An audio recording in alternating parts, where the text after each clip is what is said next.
I want you to imagine a color. Black. But not just any black guy. A dense black. Heavy. A black man that moves. Now imagine a river. The Tigris River. One of the largest rivers in the world. Blue-green water. Fish. Boats. Business. Life.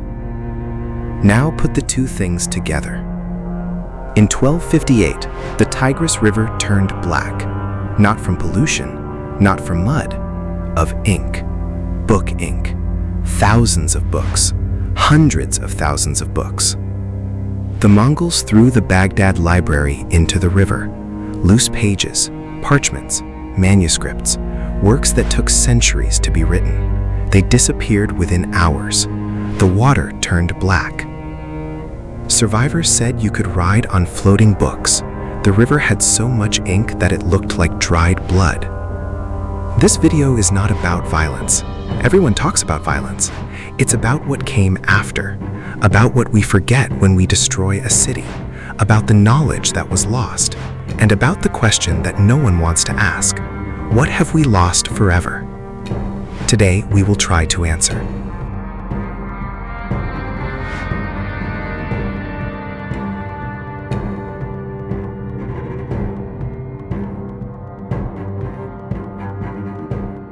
Before talking about what was lost, we need to understand what was at stake.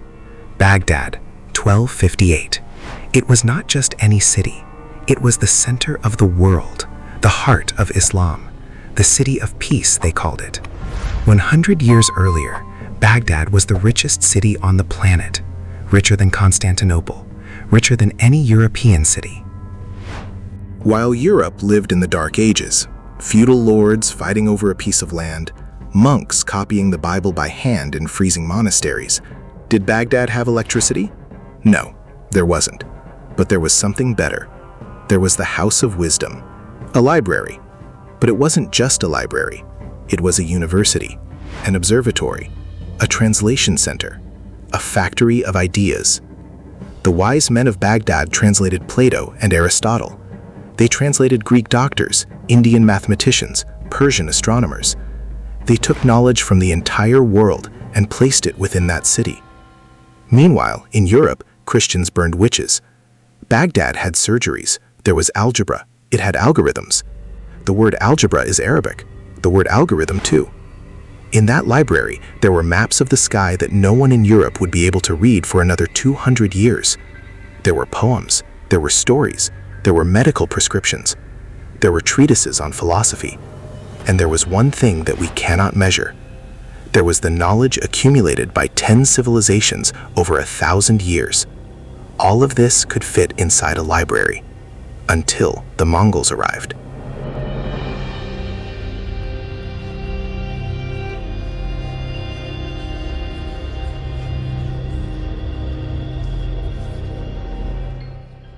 Hulagu Khan, grandson of Genghis Khan. The Mongols had already destroyed entire empires, Persia, Russia, northern China. They had a reputation, a fame that they themselves cultivated. If you surrendered, they spared your life. If you resisted, they would kill everyone. Men, women, children, cats, dogs, even chickens. Baghdad resisted. The caliph, al-Mustasim, was a weak man. Historians say he preferred the pleasures of the palace to war. He ignored the warnings. He underestimated the Mongols. In January 1258, the Mongols surrounded Baghdad. They had siege engines, they had incendiary arrows, they had a hunger that no army could stop. 40 days. It lasted 40 days. On February 10th, the caliph left with a retinue. He brought gifts, gold, silver, jewelry. He thought the Mongols would accept it. Hulagu Khan accepted the gifts, and the next day he ordered the caliph to be killed. But not anyway. The Mongols believed that shedding royal blood stained the land. Then they wrapped the caliph in a rug, and they stepped. They trampled him until he died. No blood, without staining the earth. No honor. After that, the city was opened. And what came next was something that chroniclers of the time described as the end of the world. Mosques were looted, Women were raped. Children were killed in front of their parents. Parents were killed in front of their children. The Mongol army made no distinctions. For them, Baghdad was just another city that dared to resist. But there was a difference. Baghdad was not just a city. It was a brain.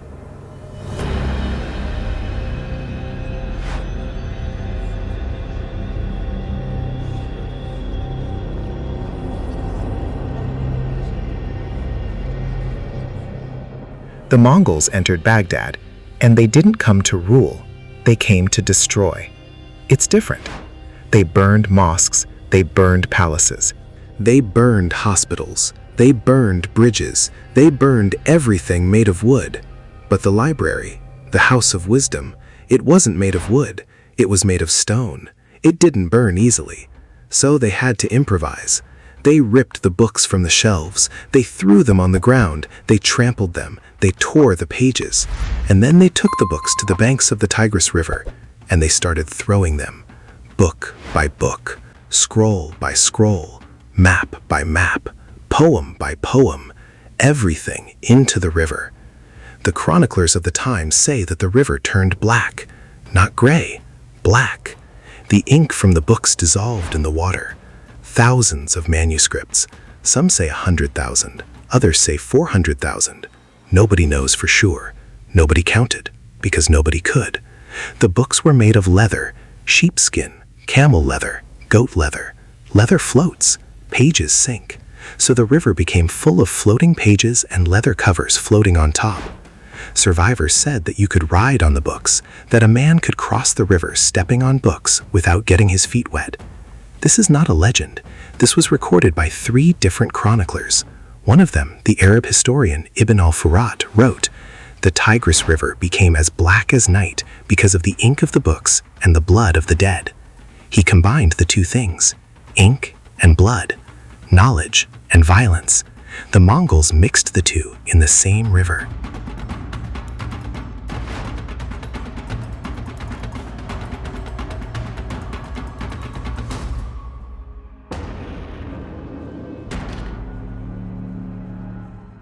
What was lost there? That is the question that haunts me. Not because I am a historian, because I am curious. Ancient Greek works that exist nowhere else have been lost. Translations that no one else has made. Commentaries on Aristotle lost forever. Plays that were never performed again. Maps of trade routes lost. Knowledge of where cities were located, where there was water, where the desert was dangerous. Medical treatises lost. Cures that no one else discovered. Medicinal plants that no one else tested. Recipes that died with the books. Poems lost. Beautiful poems that will never be read again. Love, death, war, longing, everything that poetry can be, turned into ink in the river. History lost. Records of kingdoms that no longer exist. Kings that no one knows existed. Wars that no one remembers.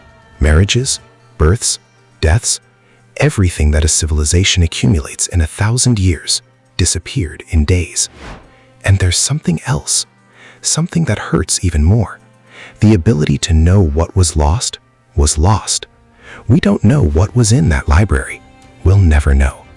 The Mongols didn't make a catalog. They didn't keep a list. They just played. So we're left with a hole in the world's memory. We know we lost something, but we don't know what. It's like knowing someone deleted a file from your computer, but nobody remembers the file's name. They only know it existed. And that it was important.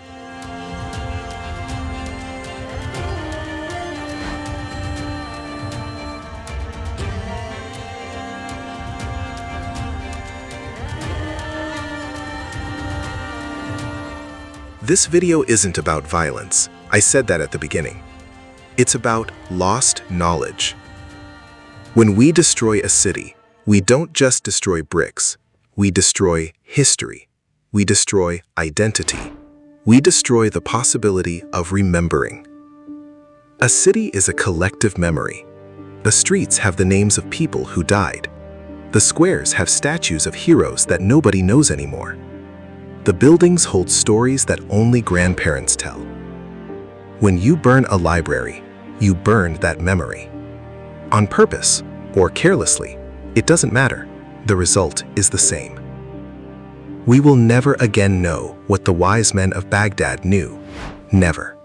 Not with artificial intelligence, not with archaeological excavation, not with prayer. What do we forget when we destroy a city? We forget who we are. And then we need to reinvent ourselves, start from scratch. And in that beginning, we lose about 100 years, sometimes 200. Baghdad was never Baghdad again. The city was rebuilt, but it wasn't the same. The language changed, the culture changed, the science changed. What was lost there never returned. It's the same thing that happened with the Library of Alexandria, with the Mayans, with the Incas, with so many others. We forget quickly, and that's the tragedy.